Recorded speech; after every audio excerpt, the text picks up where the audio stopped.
Very good evening to you all. Let's go into the session directly. So before I start, I will have to introduce myself. So I think many of you are doctors also. Some are non-medicals over here. So basically, myself, I'm also a doctor. So I belong to the 2011 batch of MBBS from JIPMER. I did from Pondicherry JIPMER. So after that, it's been quite a long journey for me to the place where I am right now. So basically, I'm right now posted as Assistant Superintendent of Police in Tirunelveli district in Tamil Nadu. And as you all would have already known from the posters and all, so basically it was a big journey for me.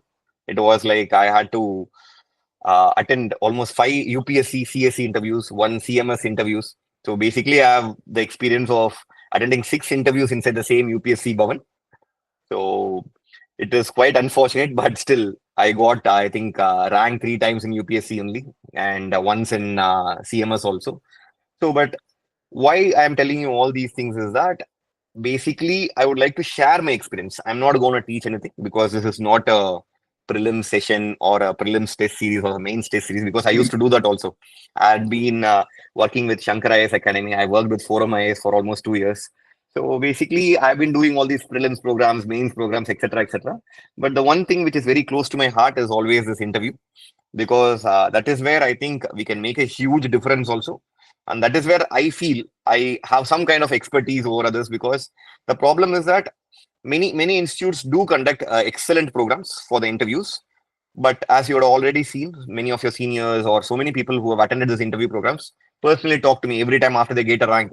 So your program was one of the most useful programs, even though it's a small number, because I don't prefer to take large numbers also because of the paucity of time from my end.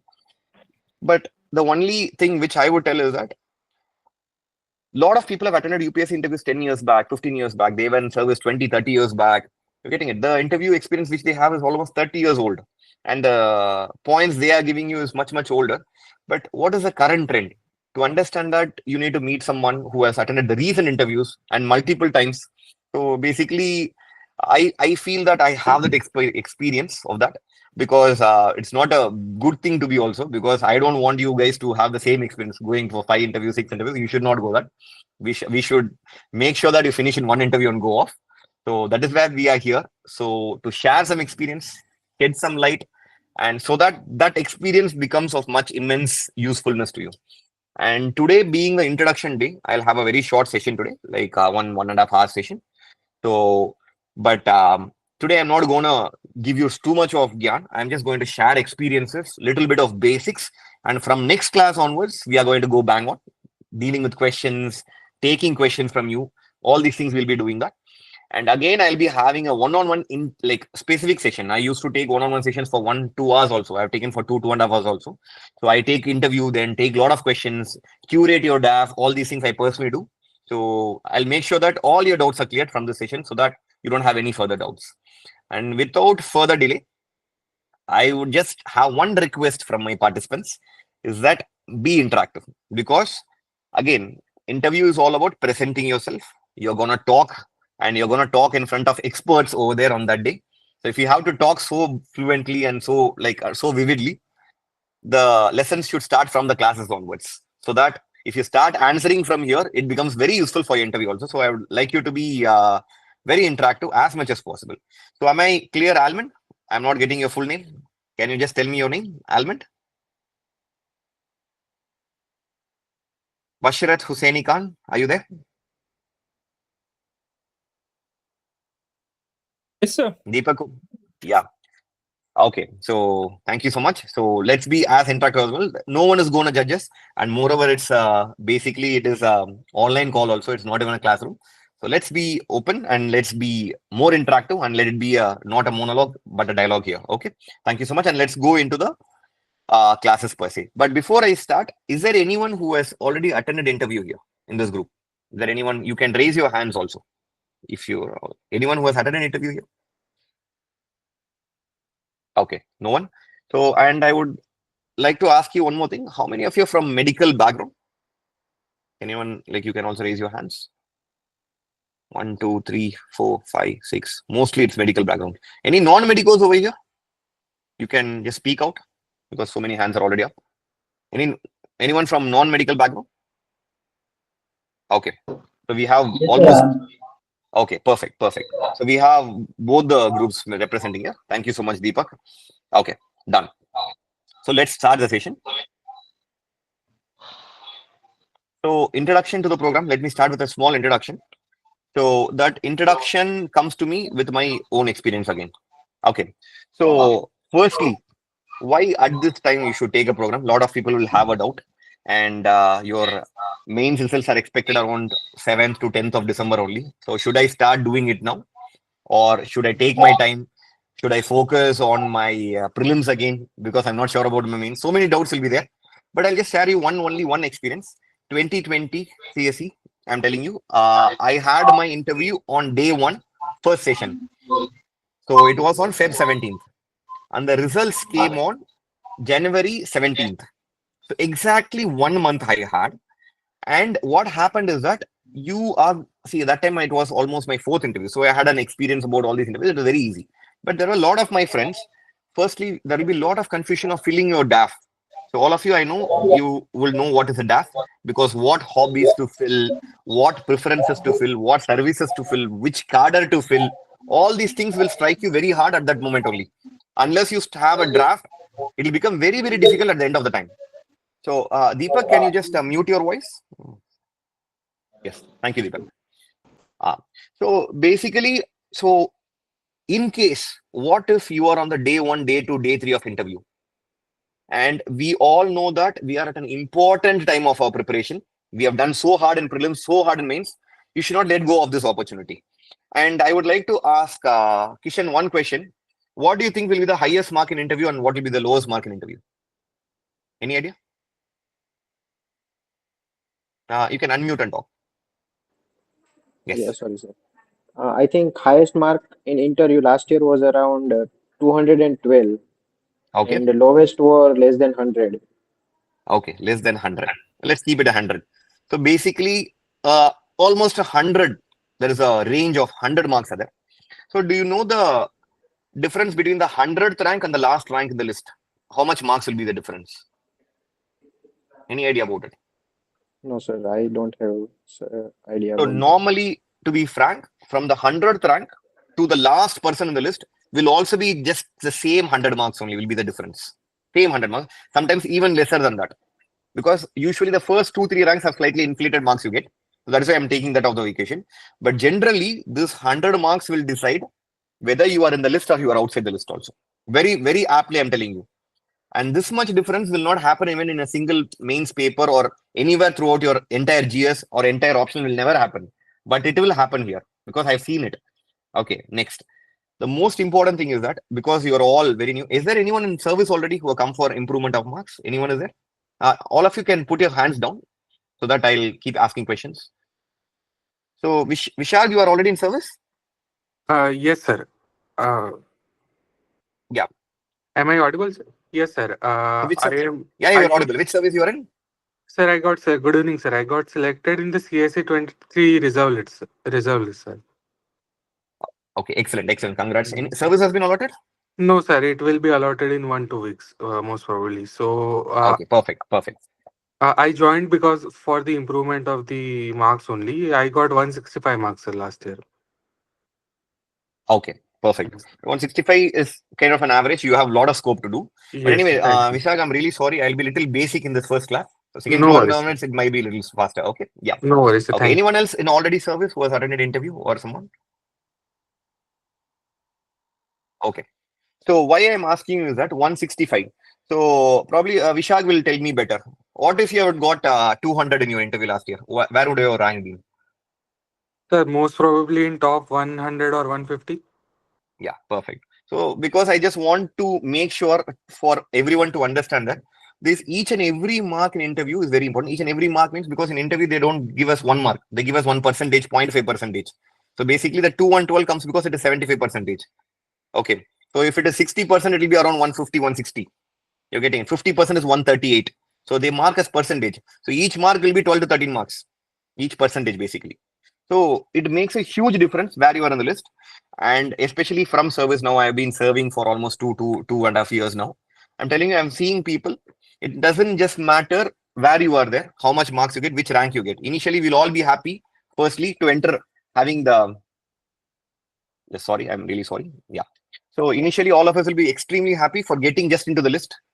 But once you get into this, you will realize that I'm not just or not okay with this service. I want some other service because all of us will come with an aptitude to get into IAS, IPS, IFS, something like that. But some days, if you don't get into a right service, you will be having a problem. The next, after getting your desired service, also again your cadre matters. Some lot of people will say that no, I didn't get my home cadre. I didn't mainstream cadre. I'm in northeast. I'm there in here. I'm there in south. I'm not there in north. So all these problems comes. But why I'm telling you all these things? This is the reality of life. I'm telling you after seeing so many aspirants. I've been teaching for 6 years now. So how many people are happy and satisfied after the UPSC exam is that? Even I have seen toppers who have not got their home cadre are not happy. So I've seen that. So probably if you take IAS also, in that only one third of them get high home cadres. IPS you take one third only get home cadres. Only these are the very few people are very happy. Even they have some problem. I could have got better rank. All these things, something or the other keeps happening. But why I'm trying to tell is that we should maximize the possibility of getting into the best rank possible. If you can get 100th rank, you can get first rank also. If you can get 200th rank, you try to get 50th rank, something like that. Whatever maximum possible you have to get it, and there the scope of interview is very, very, very high because interview can win or lose the game for you. Very high because you have done all the things already, right? Because you've cleared prelims, you've written mains. You should not miss this opportunity. Do not wait for the last day to let the results come. Let me do it. What if the results come and the interview starts in second week of third week of January? You will hardly have 30-40 days. It will become very difficult. So have a idea about interview earlier. So that is why we have started this guidance program right now. And second important thing is that what all you should be prepared before your results come is that you should all have a basic understanding of the DAS, what you're going to fill, what service preference you're going to give, what cadre preference you're going to give. A basic idea and understanding has to be there before your results come. And after your results come, you are going to fine tune only. You're not going to work it that time. No. That time you have a lot of things to do, a lot of things to read. That is one thing. Second important thing. So, sir, should I just start focusing on interview only right now? Because just now I finished my mains. Should I? So basically, what happens is that I have been through the cycle so many times. After mains, normally our reading stops. That is how it is. Till our results come. Let it happen. Let it happen. But friends, I will tell you one small experience from my life is that we are here for a goal. We are here to achieve a lot of things because I've been on the aspirant side also, and I've been like an officer also right now. We have so much scope to work, so many things to deliver. Beautiful life you have this side. So if you have to reach this side, until you find your name on that list, very list, until you find the place, till then you should not stop. So that means I know you have to take a break and you would have taken 20 days, 30 days vacation, whatever it is. Take your vacation. No one says no. But immediately start reflecting on your mains paper right now. So take your mains paper. There will be some areas. GS2 may probably one area, governance areas. You know that when you've written an answer, you know that you are weak at that area. That topic you're not read. In economics, probably some part of agriculture you are not sure. Or economics LPG reform, some question would have come, you not know. So you know which area you are weak in. Identify those areas. This is the time to work on those areas also. Because you won't get this time again. Because I'm not demoralizing you. Because you have a race to run. In case it's not this time, next time 100% I should come in the top 10 ranks. That should be our spirit. So, but at the same time, slightly balance on your newspaper reading and slightly get prepared to your interview also. This should be the schedule for now. Let me talk about it detail in this thing. But anyway, let's move into the interview program per se. This is about just small introduction. Okay. So, can anyone tell me why interview was put into this UPSC schedule? They could have taken so many exams happen, NEET exam happens, all these things, they just take marks only. One MCQ exam, one written exam, something like that. Why you need interview in UPSC? Anyone wants to answer this? Take this opportunity to open up so that you get better at answers also. Anyone wants to answer? Why you need a personality testing in UPSC? Yeah, Aditya, please go ahead.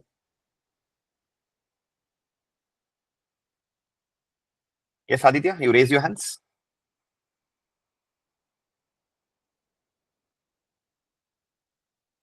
Yes, you are unmuted. You can go ahead. Aditya Singh.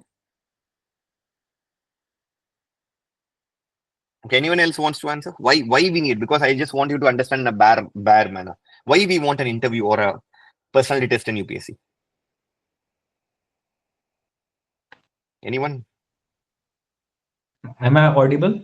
Yeah, you're audible. Please So go ahead, basically, Aditya. this is an exam for a job and not for a degree program where you will develop your aptitude. So here, Okay. and lots of responsibilities are there on you. So if you are corrupt or some way you are not suited for the job, so to remove you from the service is also very difficult to remove, as there are so many safeguards to protect your job. So overall, Excellent. this is just to check your personality, whether you are suited or not suited for the job. Excellent. Excellent. Thank you so much, Aditya. Perfect. So we all know this basic answer, but I just wanted to be interactive. So first thing is that what is the difference between a personality test and interview? Is it in UPSC? Do they call this as a personality test or an interview? What do they call it as? Anyone has an idea? Personality test. It's a personality test. Okay, fine. So is there a syllabus for interview in UPSC in the notification you had? Yes, sir. What is the syllabus, Kishan? Sir, I'm exactly not aware, but they have given guidelines that these many things they are looking for.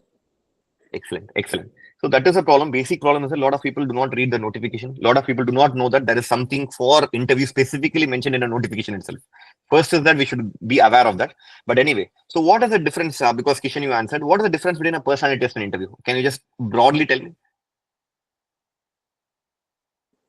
Sir, I have never thought about this. But that should be something, no? Why they're using these two different terms. Okay, no problem. We'll just see it. So this is the notification. Say I've just taken a screenshot. I think hope my screen is clear. Is my screen visible, right, for you all of you? Yes, sir. So basically, it is written not just as personality test alone. It is personality test slash interview. Kindly note it, because a lot of people have this confusion. So whether it's a personality test or interview, it is both. Firstly, okay. Second thing, this for personal suitability of the candidate in career in public service. Okay, not only an intellectual quality. Okay, so but also social traits is also tested, and interest in current affairs is tested. I'm sorry, yeah. So not only intellectual quality, but social trait is also tested, and your interest in current affairs is tested. Logical exposition, balance of judgment, variety and depth of interest, ability for social cohesion, leadership, intellectual and moral integrity. Okay. So general knowledge of the candidates has been already tested through the written papers. So that is already tested. So basically candidates are already tested for their knowledge part a bit. Now they're going to check for the other qualities in this personality test or interview. At the same time, your interest in current affairs and integrity is very important thing. Leadership, social cohesion, and interest. These are the keywords which have been written in the document. So I don't want to go and explain each of these words, but I just want all of you today itself to take a screenshot or take a printout, whatever you want. Keep seeing this daily. I'm really telling you, very, very important, because ultimately I didn't realize the importance of this. I realized the importance of this document very late only. A lot of people do not share this, but it's very important. But anyway, coming back to personality test versus interview. So let me say that I am running a $1 million company. I want to hire one person. Okay. So what will be the qualities I will look for? And let's say that I am an IPS officer. I want to take one subordinate into my police services. What are the qualities I'm looking at? Will it be the same qualities I am looking for, or it will be different? So I just want to see from your. So Mo is you are nodding your head. You can tell me something. What are the difference in qualities I'll be looking for? Yeah, So, unmuted. Yeah. so there are like lot many differences because running a company, because there are limited scope of work, but in subordinate, like he has to be like uh, honest, integrity, and like ethics matters there. It's much Ethics more. matter. Excellent, Yeah. excellent. So one of the main component is ethics ka differentiation is there. Okay, very good. Aditya, you raise your hands. So when you are running a $1 million company, so your most of the work is related to financial aspect of that company. You are very much limited in your exposure to social cohesion or various diversity groups. But here in your police services, you have to know the society where you're going to work, deal with the local, the societal structures, religious leaders. So you need that kind of person who is a calm-headed person, who has been given so much responsibility and who can deal both the aspects in a balanced way. Okay, perfect. So you were talking about a personality as such to handle in a calm manner. Excellent. So I'm not listening from Sakshi, Neha, all these people. Is there anything you want to add between hiring for a private job and a government job? Neha, Sakshi, you want to add something? Okay, Tejasvi Kumar, you want to add something? You raise your Uh, hands. yes, sir. Sir, I want, like in case of company, technicalities are more important and the educational background plays a major role. While in case of police services, education background does not play so much of a role, even though some kind of education background is required, but majority of focus would be on other aspects of qualities of an individual rather than educational qualities. Okay, excellent. Kishan, you want to add something? Aviraj, you want to add something? Yes, sir. Sir, Yes. first of Yes, sir. all, in a private sector company, there is both in private sector and public sector, there is a motive and goal that a police officer will work in a public sector. The ultimate motive will be serving people. And while in private sector, there is a more ultimate motive is about making profit and more towards professionalism. So that one thing I want to add. Okay, thank you. Dr. Sonali, you want to add something?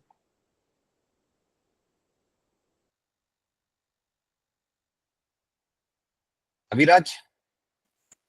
Yes, sir. It's a Yeah, profit kind. yeah, please go ahead, Dr. Sonali. Similarly, as like Kishan has said, in a private sector where there is motive, profit-oriented thing, in government sector there cannot be most of profit. So the person should be more oriented towards society. He should think of the welfare of the society rather than being profit-oriented. And next thing, you should like crony capitalism is also there, a concept which we have often heard of.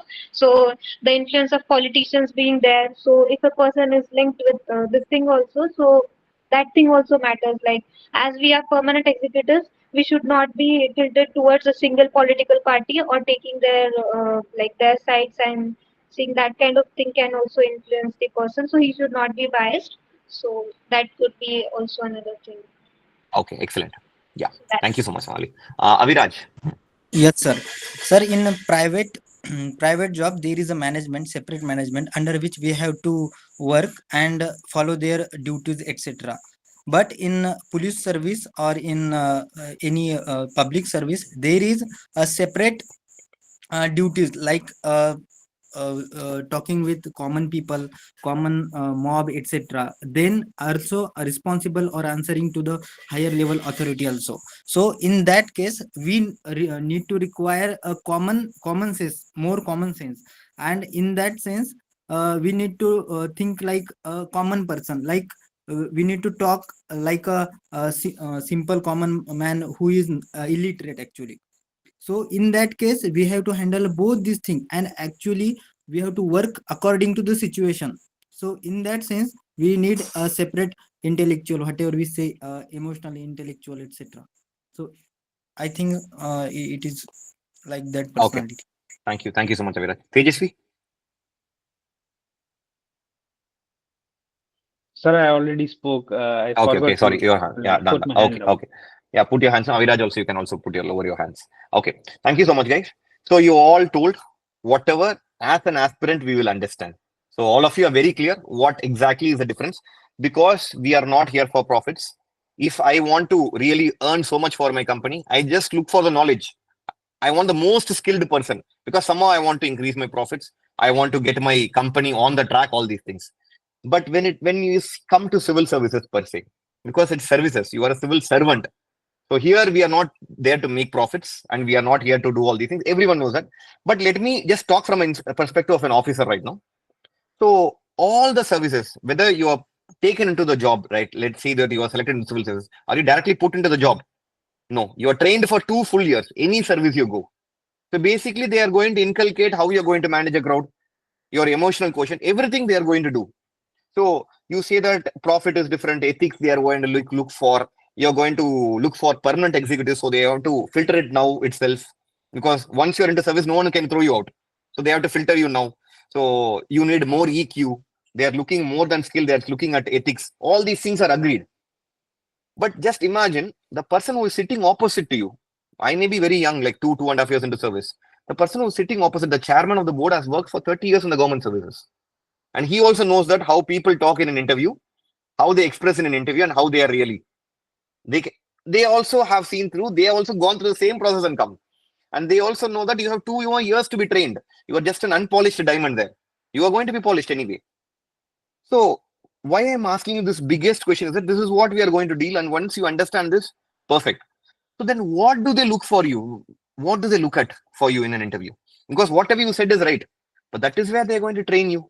And that is where you can manipulate them also. Whatever answers you can use, say in a smiling manner, okay, yeah, he's very humble, he's very honest. Excellent. So, but what exactly do they look for? And I am telling you, only when you sit on the other side and listen to answers, you will start looking for that qualities. So when you sit in a mock interview, I've been sitting in mock panels for 4 or 5 years now. So what exactly do I look for if I have to be there? That is what is very important. So exactly right. Integrity is the most important parameter, but how I am going to judge the integrity right now in an interview? I'm asking you questions about India-Russia relations. I'm asking you questions about India-China. I'm asking you questions on your hobbies. But how I'm going to assess that integrity? That is the biggest challenge. Second thing, I'm not looking for skill, and it is absolutely true, because when you come into the service this side, there are very few doctors who clear. There are lot many doctors who don't clear. There are very few IITians who clear this exam. Lot of IITians are waiting outside only. But when you come here, there are so many people, first generation graduates are there in civil services. There are so many people whom you think that they will not clear. I'm telling you, my own friends, a lot of people thought that because of your English, you get good marks in interview. But I've got 138 in interview also. There is my own roommate in National Police Academy who really struggles hard to speak one complete sentence, but he got 204 in interview. So what exactly are they looking at? If you just ask me, because I want to tell you very blankly and very blindly, the most important things they are going to first and foremost, they're going to know is your honesty in your answers. I'm telling you, this seems to be a very simple word. I'm oversimplifying it for you, but they are going to check your honesty. They will ask you a twisted question. You change your answer immediately. Or you don't know the answer, but you still try to. So I just ask him, so I'll give you an example. They're asking me about, say, for example, Novak Djokovic. You don't know who's Novak Djokovic and you start answering like it's a Federer. You think on the opposite side, now how foolish you look like. You don't know the answer, but you're saying, you think that you're managing the answer. No, they have seen much more than you. First, understand the people who are sitting in front of you have 30 years of experience in government services. Please understand that. They are not fools to sit here and listen to your stories. You think that somehow I'm managing all the questions. You don't know, you be straight on their head. I don't know, sir. No one has to know everything. Say, for example, I follow tennis, so I know about all the new players also, right from Alcaraz, everyone I can talk about. But someone who has not watched tennis, if I asked, like, who is Yannick Sinner, no one will know. It's completely agreeable. Same thing if you ask question about carom, to me, I don't know who is the carom player from India. I don't know. It is not necessary for everyone to know every aspect. Not necessary at all. So be brutally honest in interview. If you don't know, please say you don't know. And whatever answer you are giving, do not try to manipulate, say some false facts. And just because it becomes more mushroomy, don't try to add something wrong. Because understand that the people sitting opposite you are not fools there. First thing you should understand. Okay. Second important thing. Someone talked about the situation, EQ, etc. How will I judge for EQ from this interview, from the questions? Okay. So I'll tell you. So basically, I'll tell you about my journey also a little bit, because I've just told about my service only. So I've given totally 6 interviews in UPSC. Okay. So one time I've got 138, very low score, and every other time I managed to cross 190. Every other time. So the thing is that you cannot predict too much. Like whether you will get 212, 200, you cannot predict. But what we should all aim is that 190 plus is our target. because from there it can go anywhere. But you should not be in the 160s band or 130s band. You should never be. So, but what happened? I'll tell you. Each and every interview, I have few experiences. I'll tell you. So, first interview, the Shankar IS Academy, that time Shankar sir used to be there. So he is a person who predicts scores and all. You go give a mock interview, he will tell you are going to get in this range. He will predict scores. So he predicted me you're going to get 200 plus, and that is the same interview I got 138. Okay, so because I was overconfident, I felt. But second interview, I was so humbled by the UPSC process. I go as a naive person now. So there was one question. So it will be a little medical related question, but I just want you to observe how it happens in a question. How can you score that emotional quotient in a question? So basically, it was a question. They were that time. It was there was a lot of talks about going about passive euthanasia, active euthanasia. So lot of questions were put to me. What do you whether you support euthanasia or not? So I just want to take only one answer because a lot of doctors are there, so that we listen to their answer also. So anyone wants to try whether you should promote active euthanasia? Anyone wants to try this answer? Any doctor, if possible? Dr. Sonali, yeah. Dr. Sonali, go ahead. Yes, sir. I feel like active euthanasia is mercy. Like we are killing the patient by giving him some injection, or some this thing. But then I think it is a very wrong thing to do because we are meant to save this thing, the lives of people. So as per my perspective, it is not the correct thing like active euthanasia. So I Okay. don't go with that. Yeah. Aditya, I'll take the last answer. Yeah, please, Aditya. I'll take only two because we don't have time also. So Aditya, go ahead. Sir, basically, it should be strictly regulated. Yes, it should be allowed, but it should be strictly regulated. It can be allowed for people through their active will, and it should be regulated because people can be manipulated into committing going for active euthanasia, especially the psychiatric patients. So Okay. Okay. it should be regulated, but it should be allowed so that people can have a free will over their life. So that is my. Okay, excellent. Thank you. Thank you, Aditya. Thank you so much. So basically now, so you have brought the most important points, answers, perfect answers. Everyone will expect the same because we have so many judgments also in the similar lines from Supreme Court. We already know what is the way, etc. So we would have read what are the pros of active euthanasia, why we should not allow, so many positives, negatives, and then you balance the answer, you can give a conclusion like you write in mains. But let me tell you what I answered in that interview. So let me answer this question now, as if I am a student now. I just want to share one example before answering this question. When I was doing my internship in my college, we had a patient who was almost 65 years old, brought to the casualty. He had no pulse, nothing. Then we tried to resuscitate him, but we could not resuscitate. And then he was declared dead by the doctors over there. But suddenly, after 5 or 10 minutes time, we do not know what happened, sir. We try to fill the death forms, and suddenly he wakes up. There was some movements, and BP was little low. Then we start the treatment, everything, etc. And after a week, this person gets discharged and goes out of the hospital, sir. So this experience of mine has put a very big question on my mind, sir. Who are we to decide who has to die, who has to live? I feel we have no powers in deciding that. And as a person, as a doctor or anyone, sir, we don't have the power to take out a life from anyone. And second thing is that, sir, it may be called as a mercy killing for some people, but at the same time, what we are dealing is with lives.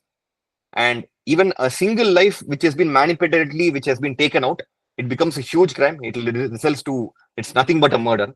And so that is why a lot of countries in this world are only pursuing only passive euthanasia, not active euthanasia. And I still feel because of these concerns, active euthanasia should not be allowed. But again, due to the paucity of the beds, paucity of resources, and the want of other people to get treated, we still continue with the passive euthanasia, sir. This was my answer, basically. So, can anyone tell me what was the difference? I also supported the argument. What was the difference in my answer? Anyone wants to? Yeah, Tejasvi, you want to share some light? Yes, sir. The difference in your answer was you showed empathy towards the patient and you showed the humble nature of a human in deciding the life of other human, and that is a very important quality which they might be looking for in officers, because you have to care for other people, then only you can serve for them. Okay, thank you, Jayashree. Deepak, you wanted to say something? Sir, you give the you give the positive answer in that scenario, that you conclude by concluding that he wakes up. You give positive thoughts, and you concluding by that who we are, that we are judging, and paucity of weights and many things. So we can continue active euthanasia. So this is the main difference. You are concluding with positive notes. That's the answer that raises give a good marks. I Okay, think so, thank you. sir. Yeah, Hussaini Sonam Neha, I'm sorry. I'll take your questions next or something like that, because we are running short of time also. So I have to see that also. So, but what is very important? First thing I said, you are going to focus on honesty. Second thing, you want to show that you are an emotional, intelligent person. You want to show that you really care for the society. How will you show that in an interview? Just because you talk about Mother Teresa, you talk about Mahatma Gandhi in every answer, you don't become that. So I personally feel second important parameter you should all practice is personal touch. Does not mean that every answer you should give a personal touch. At least if you can give one answer in one interview with a personal touch, automatically your marks are going to skyrocket. I'm telling you, very clearly, I'm telling you. Share some experience which you really had somewhere down the line. But how can these things be incorporated into the answer? That is the most difficult question here. So, firstly, all of you, whenever you're free in this 1 week, just look back at your past experiences, which really hit you hard in your life. You may have seen the real absolute poverty somewhere of some child, or someone dying in front of you, or you would have even seen a YouTube short video which really inspired you. You're getting it? Something which has really touched you. You get some 10 to 15 examples. Start jotting it down in a piece of paper. And you look at the same examples multiple times. You do not know where you are going to use it. Somewhere it will come, and somewhere some time will come. That time you're going to use. I'm telling you again, these things do not come without practice. You can say that, sir, it's a personality test. What I'm going to improve my personality. Anyway, my personality is already made. 30 years, 25 years, I have already lived my life. How can I change personality in 1 month? No. Everything can be trained. As you are going to be trained as officers in 2 years, even you can be trained for interview also in a month. You can be trained. And it's not that you're going to change your personality completely. No, no one is going to. Lot of people in mock interviews, they give you a lot of advices. You answer like this, you change your tone like this, you don't put your hands like this. A lot of people have told me also, you shake your hands too much in front of people. But I've been like this only, even in my interviews also. Same thing I've done. So these are things which you should not, you cannot control. What I'm trying is that whatever you are, just polish yourself. That is what we can do. And personality is something which is unique to individuals. You cannot start talking like me. If you try to mimic me in an interview, again gone. Your marks will come low only. You don't try to be someone else. Let's be us, but let's be polished us. That is very important. So second important thing which we are going to take into a driving phase is that give a personal touch at least to one of your answers. It is going to really help you. Third important thing in an interview again. So let's say that there is a person who has been bombarding you with questions. You were saying first question, I don't know. Second question, I don't know. Third question, I don't know. Imagine how important your day is that day. It is going to decide whether you are going to be an aspirant or you're going to be an officer next year.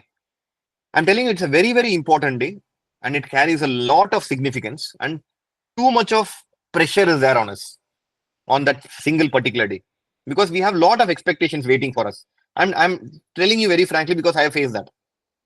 So when you don't answer 3, 4 questions or 2, 3 questions in a row, what happens is that even though you're honest, I don't know, I don't know, I don't know, but your confidence levels slightly comes down. And to regain that confidence again, you need to answer a beautiful question again so that you come back to the normal state. So what happens for some people in the interview is that some 2, 3 mistakes they make in the middle, or 2, 3 mistakes or 2, 3 I don't knows in the beginning itself sets the tone of the interview. And from there, the energy of the interview comes to a lower phase only. So the marks also will be in the lower band only. So why I am telling you is that please do not ignore the knowledge part.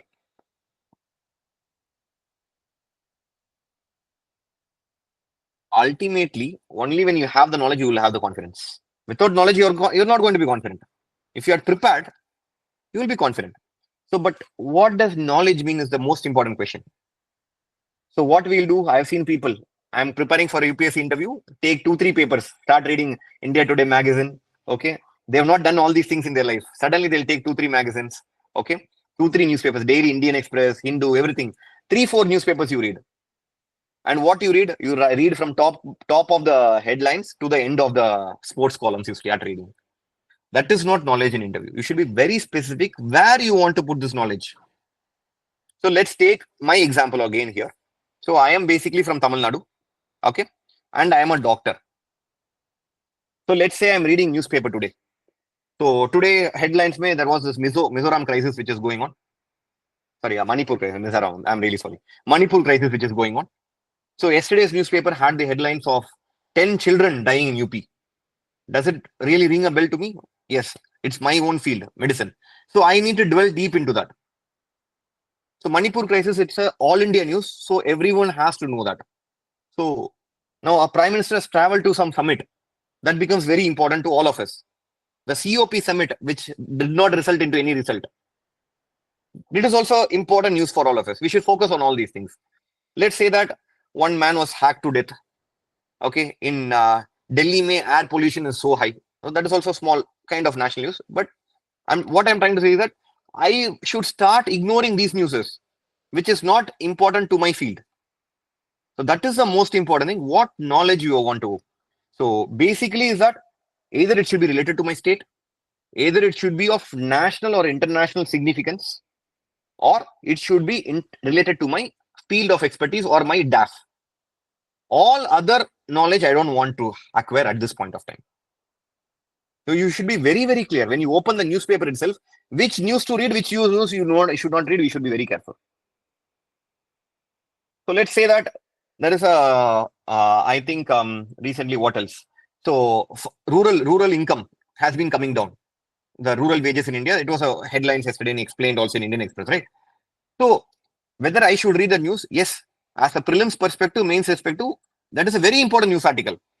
But definitely, see, I don't have anything related to what to say, rural wages as of now. It is definitely not related to me. It's a very important part for my UPSC preparation, but not for my interview preparation. You should realize that. So because what will be asked and what knowledge you are going to acquire is that, again, that is, so for personal touch, I told you what you should do. 10-15 examples you're going to take. And what you are going to do here is that you are going to read previous year transcripts. So again, this is one more exercise you're going to do. So we have a lot of institutes. I'm sorry, just a minute.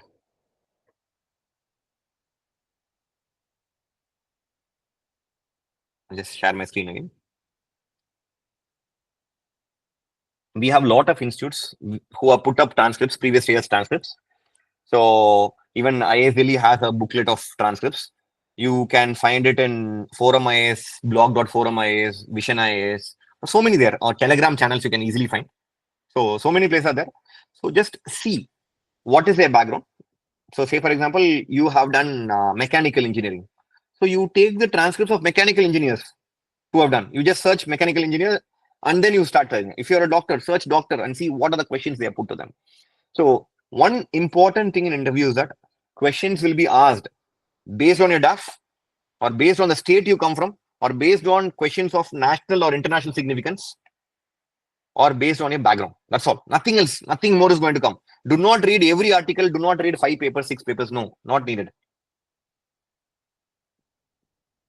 But if you are reading something which is very important to your field, that same area you think it's relevant. Say, for example, as I told, 10 neonates dying in a hospital. It's a very important news for any doctor. So that news article, you Google and read more about it. Yes.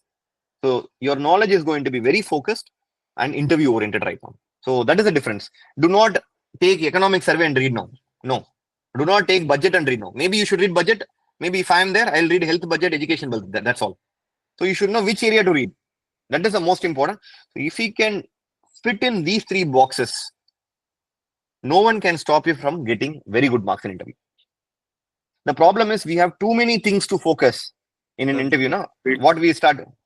Yeah, Mohit, you have any doubt? Yeah, sir. Can you repeat three boxes which you do like this Yeah. only. Honesty, the personal touch angle, and the knowledge part. Yes. Thank you, sir. Thank you. Yeah. So these three parts, if you are going to take care, this is what is going to become the core aspect of your preparation for interview. Okay. So, but let me talk about it with a lot of more examples in the next class onwards. I don't want to put so many things in today. But what we are going to do is that I've given you already a homework, how we are going to do, what paper you're going to pick. It's fine, any paper you take. But if you ask me, I would suggest you probably little bit of positive newspaper, because you should not be too much critical. Because in mains, no, they ask critical analysis, all these kind of questions. We become too critical. Always try to put in negative points too much also sometimes. So we need to be a person who wants to bring a change. So that means we need to be having a positive approach for every question. They say that, sir, Indian economy is not doing well. What do you want to, how you want to improve the Indian economy? If one person poses this question, first I'll say that, sir, I'm sorry, sir, I think Indian economy is doing pretty decent, because when we see the external reserves right now, it has crossed $700 billion, which is the fourth in the entire international arena. We have CPI inflation at 5.46%, and we have GDP growth rate, which is at 8.2% last year, which is the highest among the major economies, which says lots about the Indian economy, because it has been doing good. Yes, sir, in some areas like, say, for example, women participation rate or the unemployment rates, India can still do better. I think there are few things, 1, 2, 3, 4, 5. If we can do this, we can get into a better aspect. The question was, even though put it in a negative sense, but I am taking it in a positive approach. By answering that question only, I'm not doing anything different. But why I'm trying to say that, do not be too critical. Always have a positive outlook. We are here to bring a change. As an officer, we are here, no? So, but that positive outlook, how it will come is that you cannot be reading too much of negativity. Always, no? Any program of the government, most of the newspapers, leftist newspapers, have very critical angle about it. You keep reading critically about it. What happens is you also become critical about it. Especially when I went there, there was formulas were there. So many newspapers were writing negatives about formulas, but it had so many good things also. But ultimately, it didn't come to light. But as an officer, you are there to implement such things only. You're getting it? You have a slight vision. So what I'm trying to say is that, if possible, try to read kind of middle or rightist newspaper, maybe Hindustan Times or Times of India, rather than your Hindu. I would suggest that, at least for interview. Okay, so it will give a better perspective of having a more neutral or a positive stance. This is just a small suggestion, but if you want to take it, you can take it, or you can still do it with Hindu also. Don't worry about it. Okay, fine. So I have just covered the basics basically in this interview. What are the most important things, what you're going to do? So I was telling about what we are going to do. So how we are going to pick up a newspaper, how we are going to do, we have done it. So personal touch, how we are going to add, how we are going to read transcripts. We are going to do that. Rest of the things I'll be talking about in detail in the next class. And small basics I thought I will do little bit today, because I just want to be little jovial also in the first class. I don't want to take it too seriously, so that we'll be talking a lot. And till then, till here, is there any doubts? Anyone wants to add something? I'll take some questions if there is anything, or I'll go ahead. Is there anyone who wants to add something? Yeah, Vishal, please tell me. Sir, if it's not an issue, can you in brief tell me how did you improve from 130s to almost always 190 in this small amount of time until next session or maybe 15 days? What can I more focus on, if you can, sir, and if it's not an issue for others, sir? Yeah, sure. So I'll do one thing. I'll summarize a little bit at the end of this, Vishal. Okay, on the session. I'll take this question in the last. Okay, done. So because I'll be covering few things now also. Is there Yes. anyone, Aditya? Sir, you were selected for assistant commandant post in Defense Hmm. Ministry. So Hmm. you must have given interview for that. So did Uh, that interview help you in any way in this UPSC prep, yeah, I gave UPSC CMS interview? exam, assistant medical officer basically. So basically, Ah, that is also again a UPSC CSE interview only. It's like a hmm. CMS interview. So there also the same UPSC member sits. He also tests your knowledge of general knowledge, same character. So yes, definitely it helped me, because there were a few questions where there also you have a DAF. Same questions are asked from the DAF. So ultimately, in all these group A jobs, all your knowledge is tested in your prelims and mains. Your character is only tested in the interview. So it definitely has some overlapping. Okay. So I'll go into the last question later. So basic myths about UPSC I'll do about the personality. So these are few small things which a lot of people give it a lot of thought. What dress to wear for an interview? Should I wear a suit? Should I wear a tie? All these things. Let me tell you, the interview which I got 138 marks, I had a suit. From then onwards, I stopped wearing suit because I am not comfortable in a suit. But at the same time, I used to have a nice shirt with a tie on it. But what is most important is that which dress to wear. I'll tell you. Two aspects of it. First thing is that the dress which makes you feel comfortable. That is the most important thing. Sometimes you wear new dresses, you feel confident about after wearing. This dress suits me. This is according to my color. Okay. The dress which gives you the biggest confidence should be your preferred choice. Do not mind. A lot of people don't wear why you are not wearing suit.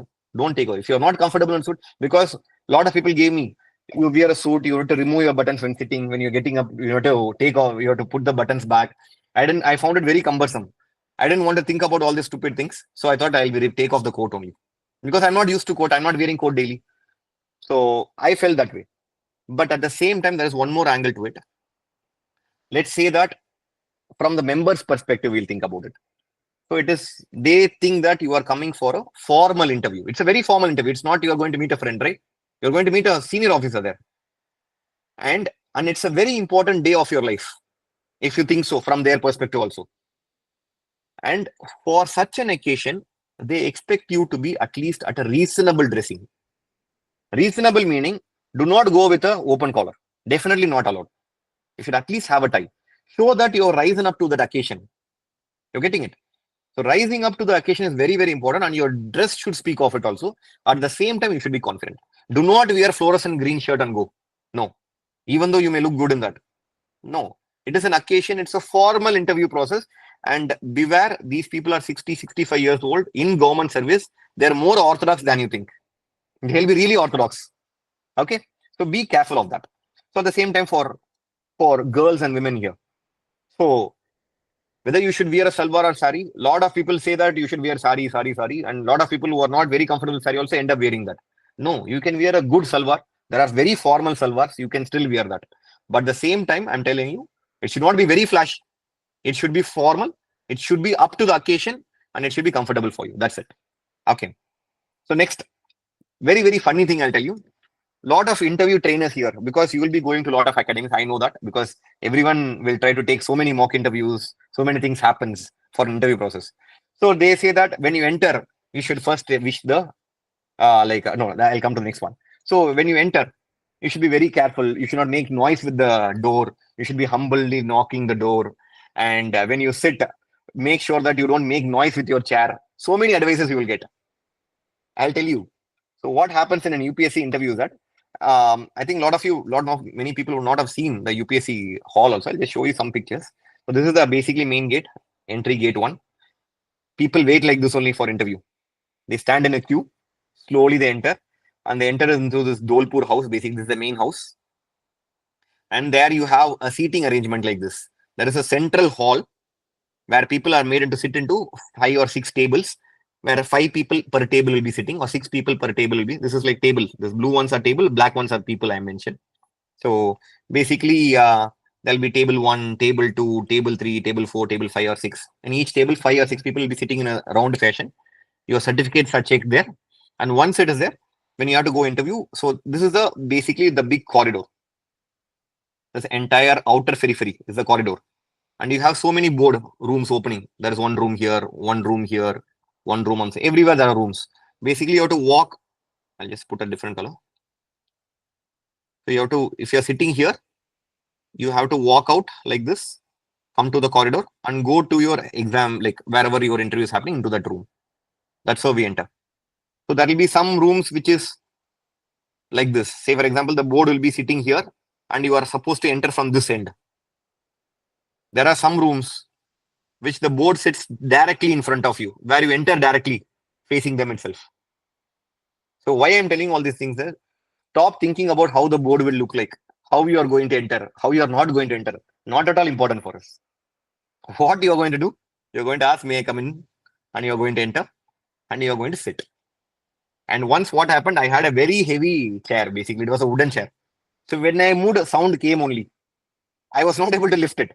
So sometimes when you sit, sound will come. The chairs are supposed to make noises. Okay, do not think that since you made a noise, what they took bad of me or I didn't present myself. Do not take all this tension. Be very calm. Be very natural. Whatever has to happen will happen. Do not plan how I'm going to enter, how I'm going to take my chair, how I'm going to sit.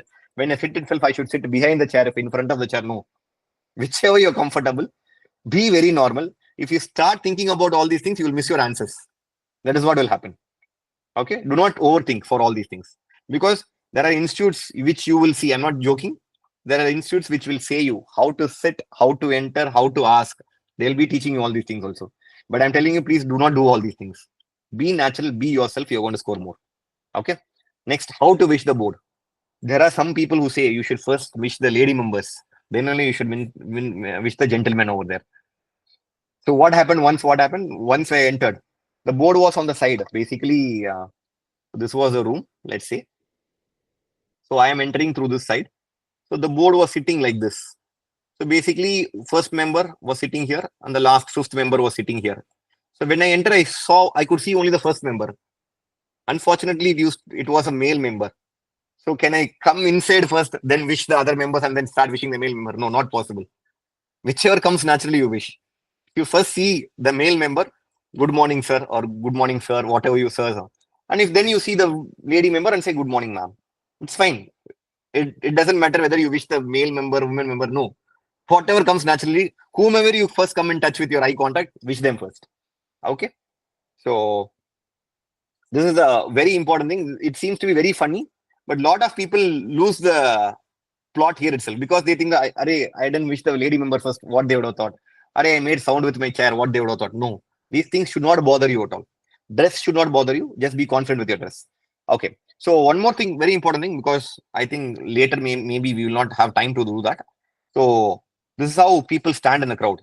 So probably it's in January last week. Let's see that. It's so cold in Delhi. Correct. So you will be made to stand. You don't have anything else. You will be made to stand on the road only like this. So that is one entry of the UPSC. The basically UPSC gate 1, gate 2 are there. There is another side ka UPSC lane is there. UPSC lane. And there is UPSC museum on this lane. UPSC museum. So there are some waiting chairs on the museum side. In case you reach early, a lot of people do not know. Make sure you don't keep standing like a donkey and waste your energy there. Go to this side of the UPSC gate. Go and sit in the chairs over there. Relax. Because ultimately, everyone is going to reach early only that day. You cannot come exactly on time, right? What if you are late? It becomes a very big hassle. So make sure you be little early. At the same time, make yourself comfortable. That is one thing. Second important thing, make sure you take everything. One more example I'll give you. One of my friend, he came to UPSC interview. He forgot his passport size photos. And UPSC may these clerks who are sitting there are very, very strict. Like as in they told, without photos, you are not going to give your interview. You go get photos, whatever you want, you go get your photos. The problem was he missed his photo somewhere. So at 9 o'clock in the morning, he has to go in a car over there finding which studio is open at that day. He took a photo at 10 o'clock, 10:15, he came back. Then he had to give his interview. Why I'm telling you that there is no excuse. If you don't bring your certificates, if you don't bring your this thing, they will not allow you inside interview. Very clear. They're very clear about it. You will be made to go back and then come back. So be very clear. Make sure you are prepared, very well prepared for your interview. Next important thing. So we are sitting as different tables, right? These tables represent one board. Basically, 5 people are sitting in this table too, let's say that. All 5 people will go to the same member only. Same UPSC board only they'll go. And which order you are going to enter. Because your morning session starts at 9 a.m. interview. And the last person in the morning session will go inside for giving an interview around 1:30 p.m. only. Just imagine how much time gap is there. So what happened in my third interview, I'll tell you. So what happened? I thought my interview is on the third slot only. I'll go to the third person only. So what I thought, I'll just sit, relax for some time. Let me go wash my face and come on. All. I don't know that board member was in a hurry. Satyavati ma'am was there that time. She was in a hurry or what, I don't know. First person, she finished in 15 minutes. Second person also finished in 15 minutes and third person I had to go in. But I thought probably 30 minutes, after 1 hour only I'll be called inside. I was in that mindset. So I was basically in my washroom. There was one UPSC that clerk guy. He was coming and he was shouting my name on the corridor. Prassanna sir, Prassanna, where are you? Prassanna Kumar, Prassanna, why are you shouting? I just came out. Then what? No, no, ma'am. There. I said, wait, let me go. Go back, wash my face properly, and come. No, no, you don't have the time for all these things. You directly have to go and enter the room. So he took me from there, directly dropped me in front of the boardroom. I directly had to go inside the interview. So basically, why this last minute panic should not be there in an interview. You should be very calm, composed when you're entering. So what you have to do is that when you enter the gate itself, there is a list which is it'll be like this only. Probably it has 5 or 6 columns, basic number of boards. So the numbers will be written like this. So basically, this column represents one board. So say for example, if your number is on the second, you're going to go second. If your number is on third, you're going to go third. If the number is on last, you're going to go last. Why I'm telling you is that if you are going to go last, it's going to be 1:30 p.m. probably. You will get to know about this only on the day of interview. You won't know it earlier. So because the numbers are arranged in numerical order like this, we do not know where it will come. But you can just predict it by the mains result. So there will be this particular day, these many people are going for an interview. So you can just predict it from the list, how many numbers you just arrange in ascending order. And then you can plot like this into 5 boards and see which number. Why I'm telling you that, in case you're going at 1:30, you should have your kind of lunch also slightly prepared, at least your sandwich. They will give you little sandwiches, tea and biscuits, that's all. But I think probably 1:30, if you're so hungry, you need to have some food, right? Then your interview will be better. So you should go planned. Some amount of food also should be packed and taken. These are very small things, but these are the mind games which you have to play on the day of interview. Be careful with that also. Okay. And I told about the process of the day of interview. And let's take a small note. I'll be ending with this slide. I'll be going into the depths of all the things in the next class only. But be important points to take care. Don't be over smart. I'll again give one example here. This was my first interview. I'll tell you why I got 138 marks also here. Okay. So there was one board member. He asked me this question. Yes, Dr. Prasanna, I see that you have come from a very prestigious institute, JIPMAR. It is one of the top institutes in India. So you would have had a very good academic background, etc. Can you just tell me how the medical curriculum in India is doing? Is it doing well or is it doing bad? That was a question posed to me. So what happened here is that I got carried away. I already had impression. First attempt I come till interview. Shankar sir has told I'll get 200 plus. So many things were there in my mind. Next is this guy is saying I'm from a prestigious institute. So all these things took me over. So I am telling him, sir, medical education in India has been doing very well, sir. We have Indian doctors who have been well sought after throughout the world, even in US, all these famous doctors, even from our own college, sir. One of the alumni who is the father of robotic nephrology of the entire world, he's from my own college, sir. The syllabus is doing really well. We have a beautiful packed syllabus of 5.5 years. And this medical curriculum is so strict that it's very difficult to pass also. And that is what is ensuring the quality in the medical service, medical education, sir. This was the answer I gave. So I don't think so. Nothing is wrong in this answer also, but still okay. But is there anyone who wants to try this answer? I'm sorry, I'm putting a lot of medical questions this time. I'll make sure I'll start getting engineering questions also. Is there anyone who wants to answer about medical curriculum in India? Is it doing good or bad? Yes, Aditya. So according to me, it is not up to the mark. I feel like that because, for example, if we take example of recent rising cases of violence against the doctors, in this perspective, uh, the medical legal aspect of and the ethics aspect is taught in the second year in forensic science, whereas its application mostly relies in the final year or in the internship part. Most of the doctors, they are not well versed with the IPC's regulations, SOPs that have to be followed inside emergency, how to behave with the patient, how to manage a patient. That part, the humane part, is not in, has not yet been included in the syllabus. The ethical, the part how to have to deal with a patient. So I think this is where Alekna I find it personally. And there was a recent study published by the NBE that the MBBS graduate doctors in India are not able to take care of top 10 preventable diseases in India, the top 10 fatal diseases in India. So that sheds a light on the MBBS curriculum, and it needs to be upgraded.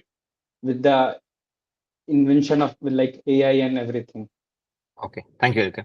I'll just take one more answer only because I'm positive of time. Sulabh, please go ahead. Sulabh Ji. Uh, Sir, I think some prestigious institutions like AIMS, Shipper, and PGI are doing really well in the medical curriculum. But there are many lacunas in the backward medical college, or should I say some other remote medical colleges. And the fact that the medical education is being supplemented by private institutions, like the students have to rely on marrow and prep ladder for clinical studies. So this is the fact that we should look into the curriculum once again and work on the things that are required to improve. Okay, thank you, Sulabh Ji. Okay, so basically, yeah. So it was a beautiful question put to me, but I just because I tried to be over smart, because I was overconfident, I just missed the bus. This will happen to you also. You will get carried away sometimes in the interview. So what I'm trying to say is that always be grounded. Always try to take every question as an opportunity. So Aditya, what you said is also very good, but you just spoke only about one part of the career spectrum. You just focused your entire answer only on the emotional, humane part. And Sulabh also talked about important thing. Like he talked about what about this private medical educators, and we still rely on some apps for clinical studies, all these things. So, but there is so much scope in this answer to be answered. Like, say, for example, you can always start with a positive energy also. Yes, sir, the medical curriculum in India is doing good because Indian doctors are the most sought after doctors in various countries across the world also.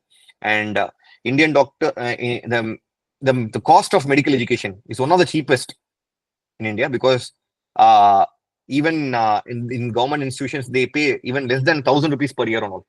So these are some positive factors we can, one, two, three factors we can tell.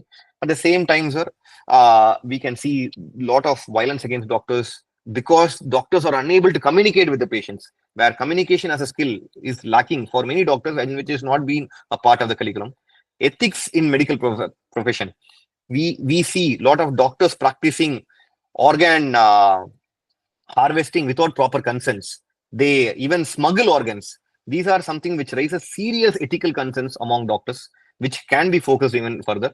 At the same time, sir, we also see cases of medical negligence where people getting blind after a medical camp. So there are 40, 50 people immediately becoming blind after a free cataract surgery camp, which shows that a gross negligence also sometimes happens. And the syllabus fails to focus on all these negligence aspects also, sir. So what I'm trying to say is that in all these things, if you have an answer, try to maximize the number of points. Do not just focus on one single point and conclude that is your answer. No, try to give 4, 5 points, 5, 6 points, and all these points. If you want to have a personal touch, give example. Medical camp, 550, 60 people losing life, our eyesight. This is an example. So you talk about, say, for example, I told about a lot of Indian doctors are sought about in the abroad also. You can give one example. I told you. Okay, like so Dr. Mani Menon, basically I have one example already. Dr. Mani Menon is the father of robotic nephrology for the entire world. He's from Indian doctor. So you can have one, two positive lights also, like an example, if you can tell, it becomes beautiful. So, but what I'm trying to say is that when a question is posed to you, be grounded. Do not think you are the master of that answer. No, they know better than you. Second thing is that try to see all the angles, analyze the question and give an answer. But try to take a positive approach at the end of the day. That is one thing. Be a group player again. Say, for example, they ask you a question if you are the DM, if you are the collector, or if you are the superintendent of police of the district, what will you do, etc. kind of questions are usually asked. So don't say that I will do, I will do, I will do. No. Try to become we. Always try to include a team player.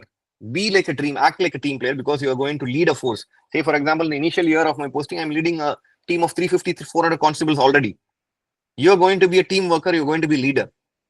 So what I'm trying to say is that do not say that only I can change the world. No, we can change the world. So always think about other people also around you. Sure, if we can coordinate with the NGOs, if we can coordinate with the self-help groups, if we can. So in all your answers, try to broaden your horizon. Don't just answer from your perspective. Try to include organizations or whatever based on the questions. But anyway, I'll give you a lot of examples. I don't want to do it today. But you can give a much more broader perspective. Next important thing is that have a broad-based outlook. Like exactly the same example I told you about euthanasia or medical education. I gave you two examples. And so we have too many things to handle. Say, for example, when you talk about, say, for example, foreign relations, a question has been asked. So now India and China have reached to an accord of in the LAC agreement. So both are pulling off their troops and the regular patrolling has been started already. What do you think about this development? So don't say that, just talk about this small thing of pulling back from May 2020 onwards. There were a lot of skirmishes which are happening and both the parties have come together. No, talk about right from the past. So India and China had a beautiful relationship from the past. Two big civilizations coexisted without any conflicts for 5,000, 6,000 years, right? But due to some issues, there were problems which arose from May 2020 onwards and which reached its peak where 20 of our own ITBP Jawans were killed.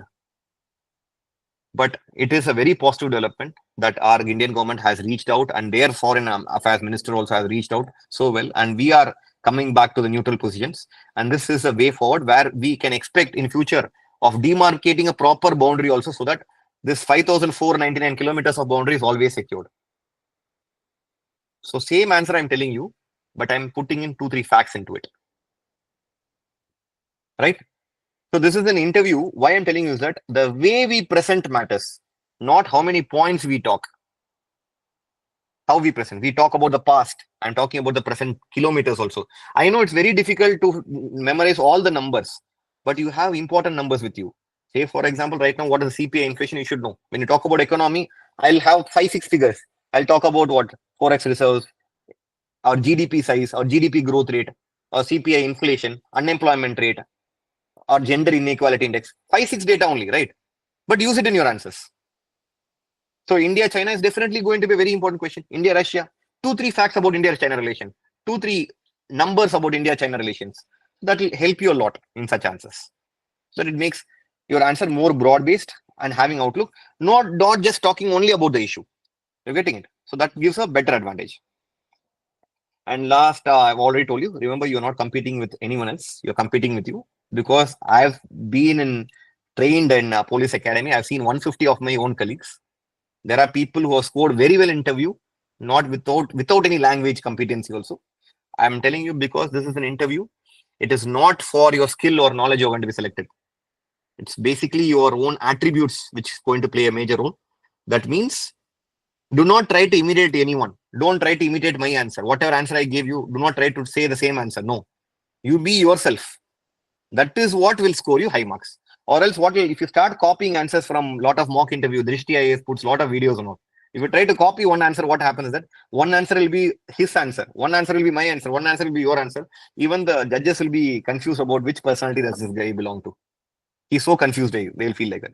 So always improve upon your own answers only. Do not improve on others' answers. Okay. And not all questions will strongly determine your personality. If you can answer 2-3 questions with conviction, with a lot of emotional quotient, which shows your honesty and integrity, etc. Beautiful 2-3 answers, that will do. You will cross 200, 190 mark you will for sure. Not that every answer I should give the best answer. Not possible. 30-40 questions will be put. No one can give the best answers for 30-40. After coming out, you can think about, I could have answered like this, I could have put this introduction, I could have given this figure fact. But in that pressure situation, it's not going to work like that. So accept that. 30-40 questions, I'm going to give 2-3 beautiful answers. That's all. That is enough. I don't want to give all 40 beautiful answers. But the thing is, you need to prepare and practice thousands of beautiful answers and questions so that 2-3 gets reproduced there. So that is what we are going to focus in the next few classes. Okay. So I think I will stop with this point. I don't want to, because I also have a commitment right now. So one question he asked me, from 138 to 190, how did I score? These are the small techniques I did. I've already told you a few of it. The most important thing which I felt I did was putting preparation into my interview. Like, say, for example, you all know that introduce yourself question will be asked most probably. Why you want to join civil services? This question is going to be asked mostly. But the problem is, every time I used to give to this board, I'll give one answer, next board, because I thought naturally I can speak. No. However, these are the expected questions. Means prepare so well. These answers, you can give beautiful answers. Tell me about Pondicherry, because I'm from Pondicherry. I can say that Sir, Pondicherry is a union territory in India which has been under French rule. I can say the answer like this also. Sir, Pondicherry is one of the most beautiful tourist locations which is seated on the Bay of Bengal. It is one place where almost every week more than 10,000 tourists arrive to just to witness the beauty of the sunrise and sunsets. So this is something which will not come naturally. I have prepared for this answer. You're getting it. So these kind of expected questions has to be prepared, but in not such a way that you don't like repeat like a parrot that you are prepared like that. No, make sure you prepare some answers. And when you read newspaper, also put question to the newspaper. Say, for example, in today's paper, it was asked Manipur violence. So you don't just read the news article and go off. Interview preparation is slightly different. What we are going to do? Why Manipur violence is happening? What is the problem between Métis and Cookies? You put this question and try to answer that question. What is the problem between Métis and Cookies? What led to this such sudden violence? Was it that High Court's judgment about reservation? Was that the inflection point or anything else? So you start putting questions like this and try answering like that. And that is how you prepare for an interview. Do not just read, write points and keep. Start posing questions and prepare that. And try practicing that. I told you to answer in today's class, be more interactive. This is how you become better at interview. What we can do is that if not in class, you have a huge mirror in front of you. I made a big investment for my interview. Is having a mirror, and in front of it, I had a small bowl where I used to write questions and put the paper inside it. So every day when I am free, what I'll do, I'll go take one paper, sheet of paper, I'll read that question, I'll try answering. Tell me about yourself. I would have practiced the question for 500 times. Okay, that'll be okay. What is this India-China relationship? Tell me about India-China relationship. Tell me about Indian economy. Why unemployment rate is high? Such standard questions I would have put a paper. So I'll try to answer, and you won't realize first time when you answer, your answer will be different. 100th time you answer for the same question, your answer will be much better and will be much more refined. So practice. So I always thought that interview is always about talking your mind. No, interview also has to be practiced.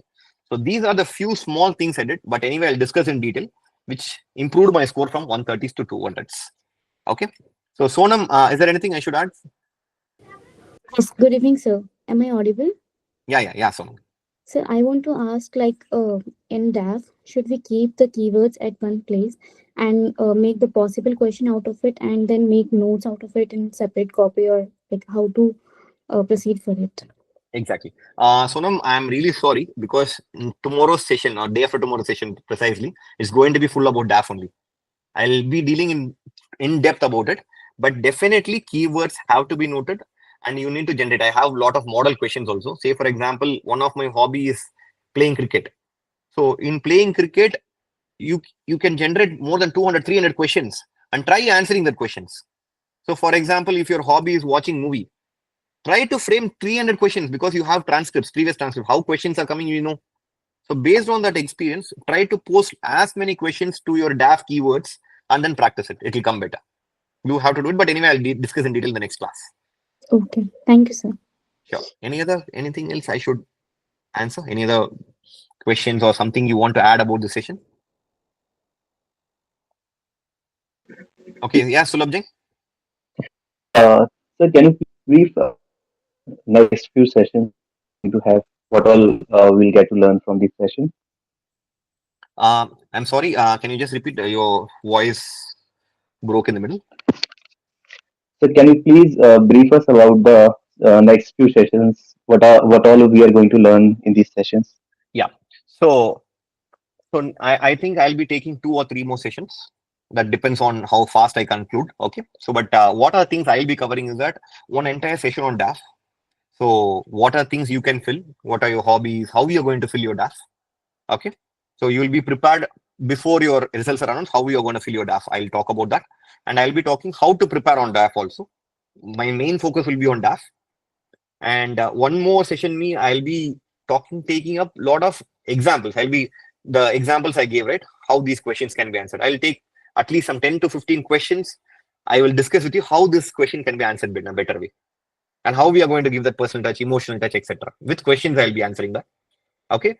And over and above that, important current affairs, because you will have a lot of sessions about current affairs in the IDEA Academy or anywhere else. But important current affairs, important points alone I'll discuss. So this will be the scheme for the next few sessions. And most importantly, when you will actually interact with me in person, that is when I can take all your questions, all your drafts, everything. I'll do that. I can take a detailed session also with you. Okay, that will be the plan of action. Thank you, sir. Sure. Thank you. Is there anything else I should answer? Thank you, sir. Okay. Thank Thank you you, so sir. much. Thank you so much for attending today, and all the very best. But one important thing is that I know all of you will be tired after mains. Make sure start running daily, because UPSC is all about having a consistent preparation. Until you find your name on the list, please do not stop at any point of time, because you have a lot of things to do. And as I said, take your mains question papers also, because that is also very important. Reflect on those things, reflect on those areas, because again, once you go into the prelims mode again you won't have time to prepare for mains again. So whatever topics you are weak at, this is also the time you should do. Start picking up the newspapers, start reading it from the interview perspective. Okay, so all the very best. And already I've given you few assignments also. Start reading transcripts, start gathering examples about your own life. That will be useful for your later preparation. Okay, all the very best. Thank you so much.